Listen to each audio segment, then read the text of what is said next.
सरस्वती नदी के तट पर महर्षि वाल्मीकि जी विराजमान है अपने आश्रम में। उसी समय देवर्षि नारद जी महर्षि वाल्मीकि के पास आते हैं। नारद जी कहते हैं, ईश्वर आप क्यों खिन्न बैठे हैं? क्या पीड़ा है? कोई कष्ट है?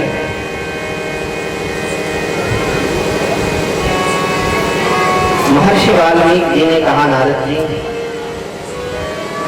मैं कुछ जानना चाहता हूं। क्या जानना चाहते हैं? वाल्मीकि जी कह रहे हैं, तपः स्वाध्याय निरतं तपस्वी वाग्विदाम्बरम् नारद परिपप्रच्छ वाल्मीकिर्मुनिपुङ्गवम् को अस्मिन् साम्प्रतं लोके गुणवान् कस्य धीर्यवान् कस्य विभ्यस्य देवाश्च जातरोषस्य संयुगे आत्मान् पूजित क्रोधो बुद्धिमान् को न सूयकः कस्य विभ्यस्य देवाश्च जातरोषस्य संयुगे।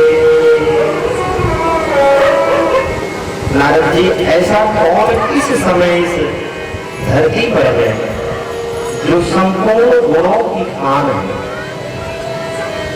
आत्म तत्व को जानने वाला है, क्रोध को जीत लिया, जो कांतिमान है, जो सुंदर है, जिसके धनुष बाण उठा लेने से कोई सामना ना कर सके उसका।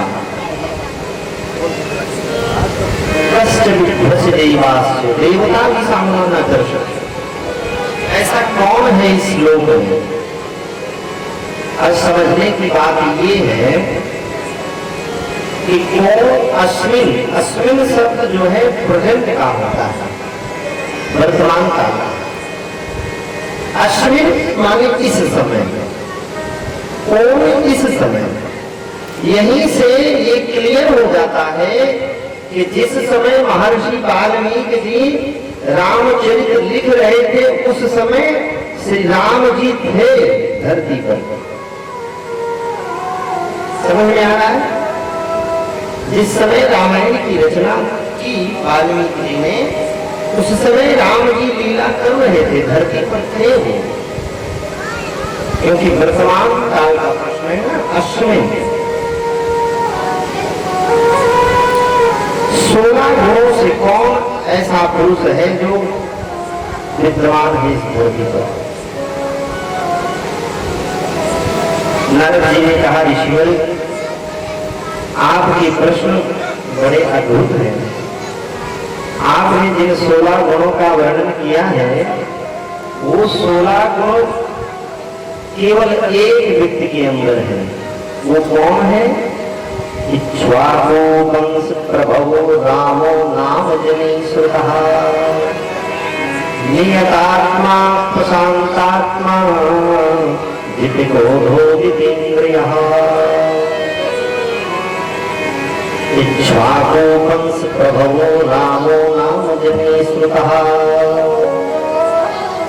जो इस समय महाराज इक्ष्वाकु के वंश में दशरथ जी महाराज के पुत्र के रूप में राम नाम से विख्यात है, वही ऐसे एक पुरुष हैं जिनके अंदर ये सारे गुण विद्यमान हैं। नारद जी महाराज ने 100 श्लोकों में राम जी के अद्भुत चरित्रों को सुनाया है महर्षि वाल्मीकि, और उन्हीं 100 श्लोकों को महर्षि वाल्मीकि जी ने 24,000 श्लोकों में रामायण लिखा।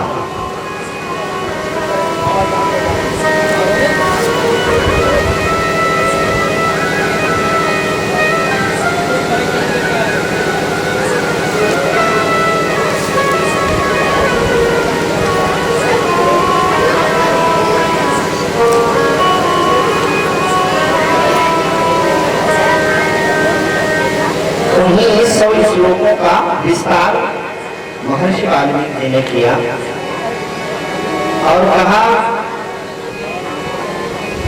कि दशरथ जी महाराज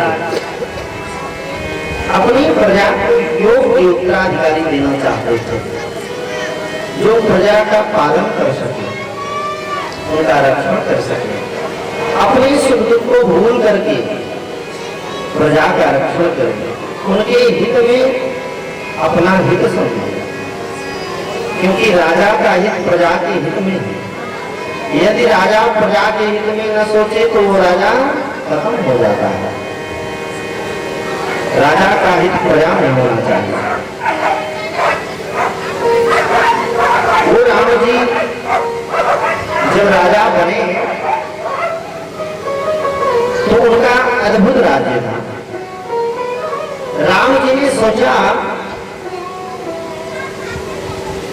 कि हमारे राज्य में किसी माँ का कोई पुत्र उससे बिछोड़े नहीं, तो राम के राज्य में न पुत्र मरणम किंचित द्रक्षन्ति पुरुषाः क्वचित् नार्यश्चा विधवा नित्यं भविष्यन्ति पतिव्रताः। राम जी सोचते हैं कि मेरे पिताजी का स्वर्गवास हो गया, मेरी माताओं को बड़ा कष्ट है, माताओं ने बड़ा कष्ट सहा, इसलिए हमारे राज्य में किसी की मृत्यु नहीं होगी, कोई भी महिला नारी विधवा नहीं होगी, किसी का पुत्र नहीं मरेगा, अर्थात दुख रहेगा ही नहीं। अगले श्लोक में कह रहे हैं न च आग्नि भयं किंचित ना पशु मज्जन्ति जंतवः वातजं भयं किंचित् अभिज्वरितं तथा। यहाँ तक कि रोग व्याधि ही नहीं होता था राम राज्य में, किसी को बुखार तक नहीं होता था महाराज, अग्नि कहीं नहीं लगती थी, कहीं पर आग नहीं लगती थी, अग्नि को भस्म कर लिया था, पराभूत कर लिया था राम जी ने। पशु की मृत्यु नहीं होती थी, मनुष्य क्या कहना है, ना बच्चन्ति जंतव, किसी जीव जंतु की मृत्यु नहीं होती थी राम राज्य में। न चापि शुद्ध भयं कर्तव्य, अर्थात किसी भी व्यक्ति से उसके स्वजनों का विछोह नहीं होता है। शुद्ध कहा है ना राम जी, मोह कपट छल छिद्र न भाव। कपट तो समझ में आ गया, कपट छल भी समझ में आ गया। छिद्र क्या है? छिद्र का मतलब है एक का दो कर देना, पति पत्नी में फूट डाल के दोनों को अलग कर देना, पेड़ को काट देना, दो हिस्से कर देना,